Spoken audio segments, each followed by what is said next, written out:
চতুর্থ শ্রেণীর প্রিয় শিক্ষার্থীরা, আরেকটি নতুন পর্ব নিয়ে তোমাদের মাঝে উপস্থিত হলাম। আর আজকের পর্বে আমি তোমাদেরকে দেখাবো তোমাদের গণিত বইয়ের দ্বিতীয় অধ্যায়ের 38 পৃষ্ঠার যে 3টি প্রশ্নের অঙ্ক ছিল, এই প্রশ্ন 3টির খুব সহজ সমাধান।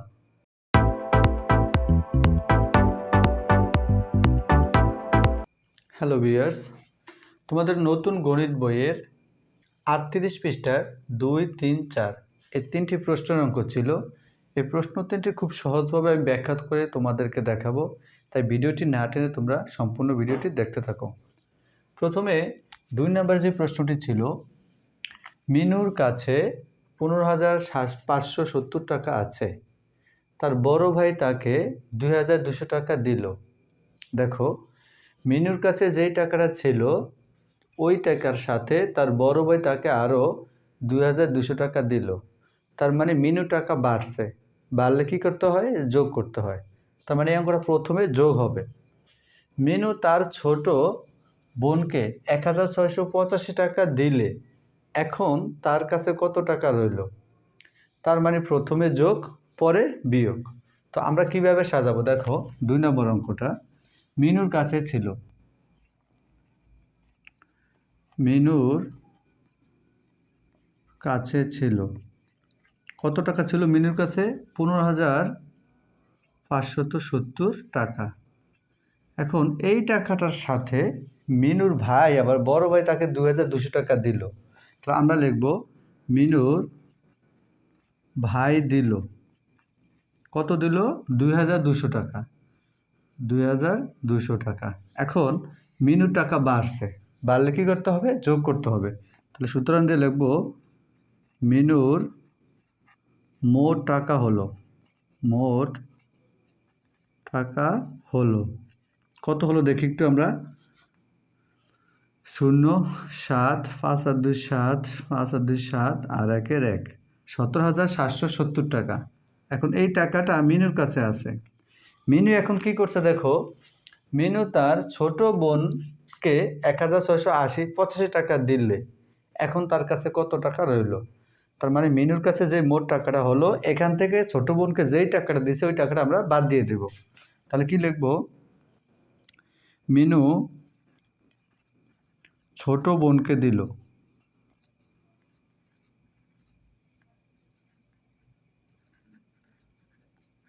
ছোট বোনকে দিল কত? দেখো, আমি কিন্তু এই লাইনের সাথে এটা একসাথে করে নিলাম। ছোট বোনকে দিল 1,685 টাকা, 1,685 টাকা। এখন মিনুর মোট টাকা থেকে ছোট বোনকে যেই টাকাটা দিল সেটা আমরা বাদ দিয়ে দিলেই যেই টাকাটা থাকবে সেটাই মিনুর কাছে রইল। তাহলে লিখব সুতরাং মিনুর কাছে রইল। এটা হবে বিয়োগ, প্রথমে যোগ পরে বিয়োগ। 5 আছে 10-এর সমান, 5 হাত আছে 1, 8 আর 1 9, 9 আছে 17-এর সমান, 8 হাত আছে 1, 6 আর 1 7, 7 থেকে 7 গেলে থাকে 0, 1 আছে 7-এর সমান, 6 হাতে কিছু নাই আর 1 এর 1 বসে যাবে। তার মানে মিনুর কাছে রইল 16,085 টাকা। প্রিয় শিক্ষার্থীরা, আশা করছি এই 2 নম্বর প্রশ্নটা তোমরা খুব সহজেই বুঝতে পেরেছ। আর এটাই হচ্ছে কিন্তু আমাদের উত্তর। তো এখন আমরা লিখব উত্তর 16,085 টাকা। এরপর যদি আমরা 3 নম্বর প্রশ্নটা খেয়াল করি, 3 নম্বর প্রশ্নটা কি বলা হয়েছে? দেখো, রনি সাহেবের পুকুরে 925টি পোনা ছাড়া হলো। রনি সাহেবের চেয়ে রাকিব সাহেবের পুকুরে 120টি কম এবং রেজা সাহেবের পুকুরে 187টি বেশি পোনা ছাড়া হলো। একটু খেয়াল করো, এই প্রশ্নটার মধ্যে একটু প্যাচ আছে, এটা অনেকেই বুঝো না, একটু ভালোভাবে খেয়াল করলে বুঝতে পারবে। তাদের 3 জনের পুকুরে মোট কতগুলো মাছের পোনা ছাড়া হলো? লাস্টে যেটা আমাদেরকে বের করতে বলা হয়েছে 3 জনের পুকুরে। তো এখানে প্রশ্ন দেওয়া আছে, দেখো, রনি সাহেবের পুকুরে 925টি পোনা ছাড়া হলো। শুধুমাত্র রনি সাহেবের পুকুরে কতটি পোনা আছে এটা বলা আছে, আর বাকি 2টা কিন্তু বলা নেই। সেই 2টা কিন্তু আমাদেরকে বের করতে হবে। কি বলছে? দেখো, রনি সাহেবের চেয়ে রাকিব সাহেবের পুকুরে 120টি কম। তার মানে রনি সাহেবের পুকুরে যেই পোনা আছে তার থেকে রাকিব সাহেবের পুকুরে 120টি কম পোনা আছে। তো রাকিব সাহেবের কয়টা আছে সেটা বের করে নিব আমরা। তো প্রথমে আমরা কি লিখব? দেখো, রনি সাহেবের পুকুরে রনি সাহেবের পুকুরে পোনা আছে কতটি? 925টি। 925টি। এখন এই রনি সাহেবের থেকে রাকিব সাহেবের 120টি কম পোনা আছে, তাহলে রাকিব সাহেবের কয়টা আছে সেটা কিন্তু আমরা বের করব। খেয়াল করো, রনি সাহেবের থেকে রাকিব সাহেবের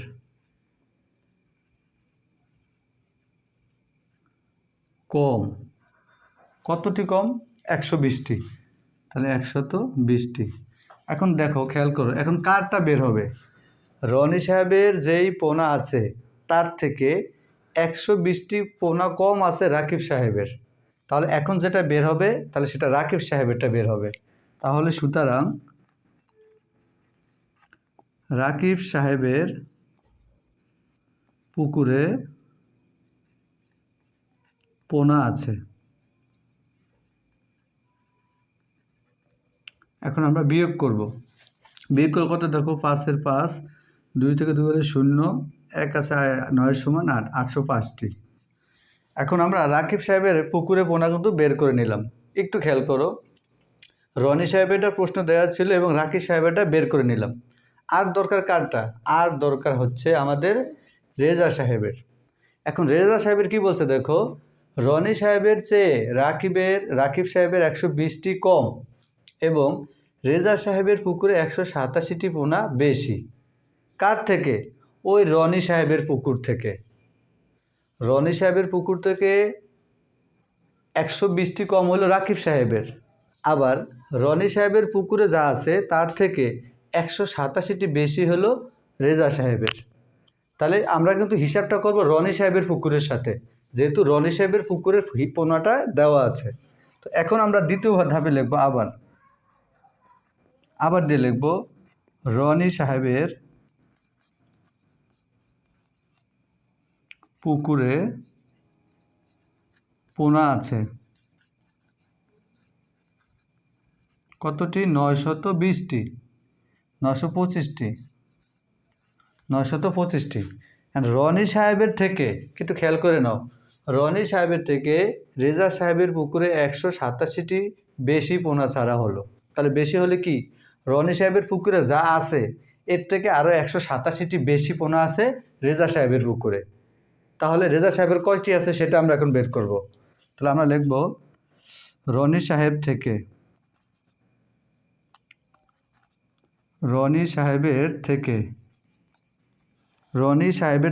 রেজা সাহেবের বেশি। রেজা সাহেবের পোনা বেশি। কতটি বেশি? 187টি। 187টি। তাহলে 187টি পোনা বেশি থাকলে কয়টি পোনা হয় সেটা বের করব। তাহলে সুতরাং রেজা সাহেবের পুকুরে পোনা আছে। দেখো, যেহেতু এটা বেশি, এটা আমরা যোগ করব। 7, 5, 12, 2 হাত আছে 1, 8 আর 1 9, 9 আর 2 11, 1 হাত আছে 1, 1 আর 1 2, 9 আর 2 11। দেখো, প্রশ্নে কিন্তু শুধু রনি সাহেবের পোনা দেওয়া ছিল। তো আমরা বাকি যে রাকিব সাহেবের এবং রেজা সাহেবের পোনাটা দেওয়া ছিল না সেটা বের করে নিয়েছি। বের করার ফলে রনি সাহেব, রাকিব সাহেব এবং রেজা সাহেবের এই তিনজনের মোট কতগুলো পোনা আছে এখন আমরা এটা যোগ করে বের করব। তো আমরা লিখব রনি সাহেবের পুকুরে পোনা আছে। রনি সাহেবের আছে কত? 925টি। এটা কিন্তু মূল প্রশ্ন দেওয়া ছিল। এবং রাকিব সাহেবের পেলাম আমরা কত? এই যে সুতরাং দিয়ে আমরা রাকিব সাহেবের পোনাটা বের করলাম। রাকিব সাহেবের পুকুরে পোনা আছে 805টি। দেখো, এখানে লিখব রাকিব সাহেবের পুকুরে পোনা আছে 805টি।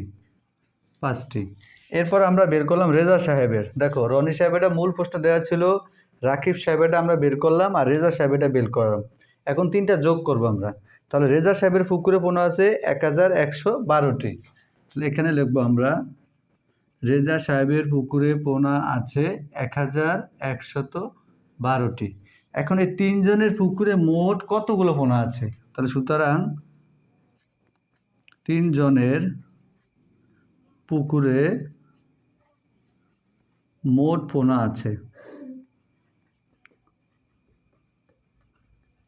আছে এখন আমরা কি করব? যোগ করে দেব। যোগ করলে কত দেখি, 5 5 10, 10 আর 2 12, 2 হাতে আছে 1, 1 আর 1 2, 2 আর 2 4, 8 আর 1 9, 9 না 18, 8 হাতে আছে 1, 1 আর 1 2, তাহলে 2842টি। আর এটাই হচ্ছে আমাদের উত্তর। তো আমাদের উত্তর হবে 2842টি পোনা। প্রিয় শিক্ষার্থীরা, আশা করছি তোমরা তোমাদের এই 3 নম্বরের প্রশ্নটার খুব সহজ সমাধান পেয়ে গেছো। প্রিয় শিক্ষার্থীরা, এরপর যদি আমরা সর্বশেষ 4 নম্বর প্রশ্নটা খেয়াল করি।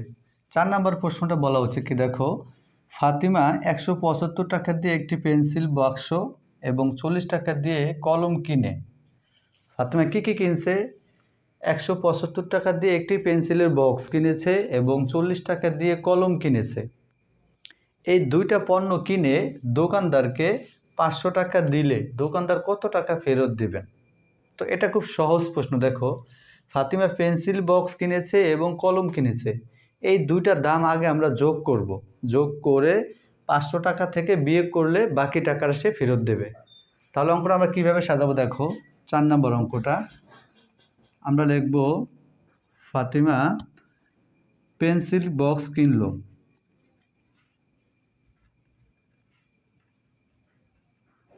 পেন্সিল বাক্স কিনলো কত টাকা দিয়ে? 175 টাকা দিয়ে। 175 টাকার। এরপর 40 টাকা দিয়ে কলম কিনলো। তাহলে ফাতিমা কলম কিনলো 40 টাকা। এখন এই দুইটা যোগ করবো, দেখবো যে কত খরচ হলো। সুতরাং মোট খরচ এখন আমরা যোগ করব। 5 7 4 11, 1 হাতে আছে 1, 1 আর 1 2, 215 টাকা। এখন এই 215 টাকা মাল কিনে সে দোকানদারকে 500 টাকা দিয়েছে। তাহলে 500 টাকা থেকে আমরা 215 টাকা বাদ দিব, তাহলে বাকি টাকাটা সে ফেরত দেবে। তাহলে আমরা লিখব, সে দোকানদারকে দিল